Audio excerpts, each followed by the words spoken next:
ఈరోజు మేము మా హీరోని అవమానించున్నందుకు దగ్గుబాటి వెంకటేశ్వర గారికి ఆయన క్షమాపణ ఇంతవరకు కోరలేదు. మేము చెప్పిన దానికి ఆయన మా గడువు అయిపోయింది. సో మేము ఎన్టీఆర్ అభిమానులందరూ ఇక్కడ వాళ్ళ ఇంటికాడికి వచ్చేస్తే ఇక్కడ పోలీసు వారు మా అభిమానుల మీద దాడి చేస్తున్నారు. ఇది ఎంతవరకు న్యాయం? ఇది నుంచి సారీ అడుగుతున్నాం. కర్నూలు నుంచి వచ్చామండి.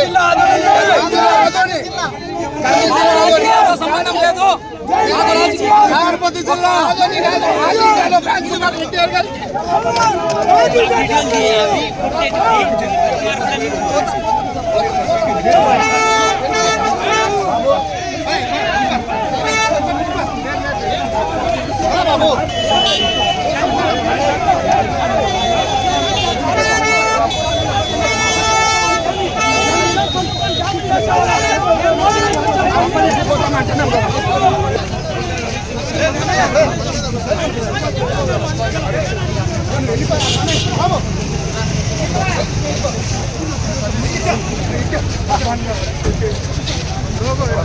గారికి పరిస్థితి స్పష్టంగా కనపడుతుంది. ఎక్కడికక్కడ అభిమానులు అరెస్ట్ చేస్తున్నారు, అరెస్ట్ చేసి తరలిస్తున్నారు. బయట నుంచి వచ్చామని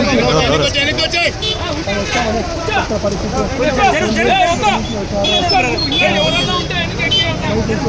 చెప్తున్న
సార్ బాలోనా ఇక్కడ వచ్చాను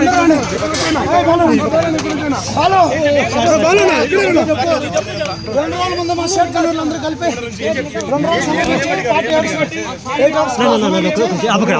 బహిరంగ సమావేశం చెప్పాలి దగ్గర ప్రసాద్ గారు అని చెప్పి మీడియా ద్వారా తెలియజేయడం జరిగింది. చెప్పిన టైంకి క్షమాపణ చెప్పలేదు కాబట్టి ఈరోజు మేము అలా చెప్పినాం. మీకు ఇచ్చిన సమయంలో మీరు క్షమాపణ చెప్పకపోతే మేము ఇల్లు ముట్టడి చేస్తాం. ఈరోజు ఆ ఉద్దేశంతోనే మేమందరం అభిమానులందరూ వచ్చి ముట్టడి చేయడం జరిగింది. మేము పార్టీకి వ్యతిరేకం కాదు, తెలుగుదేశం పార్టీలోనే మేమంతా ఉన్నాము. మేము ఎక్కడ కానీ పార్టీని బదలు చూడలేదు. ఎన్టీఆర్ తెలుగుదేశం పార్టీనే, తెలుగుదేశం పార్టీనే ఉంటున్నాము.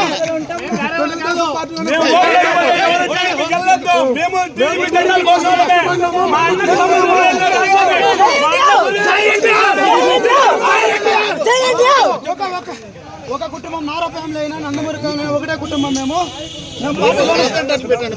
పార్టీలో కీలకంగా ఉన్నాము, కీలకంగా కష్టపడుతున్నాము. ఎన్టీఆర్ దుర్భాష అన్నటువంటి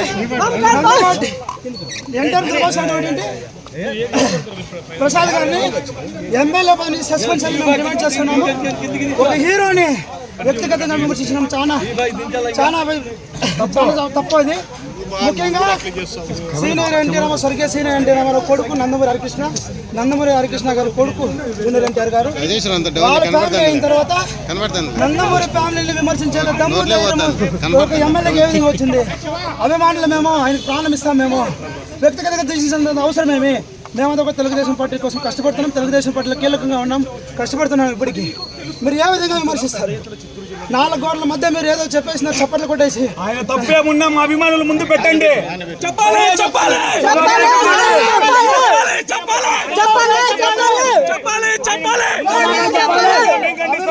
ఆయన పని చేసుకుంటే ఆయన పోతున్నప్పుడు ఎవరు వ్యక్తిగతంగా కానీ ఏ విధంగా కానీ ఎన్టీఆర్ ఎవరి జోలికి వెళ్ళట్లేదు. ఆయన చెప్పాలంటే మా డిమాండ్ ఏమంటే ఏం చెప్తున్నాము 2 రోజులు టైం కూడా ఇచ్చినా ఏం మాట్లాడినారేమో మాకు అవన్నీ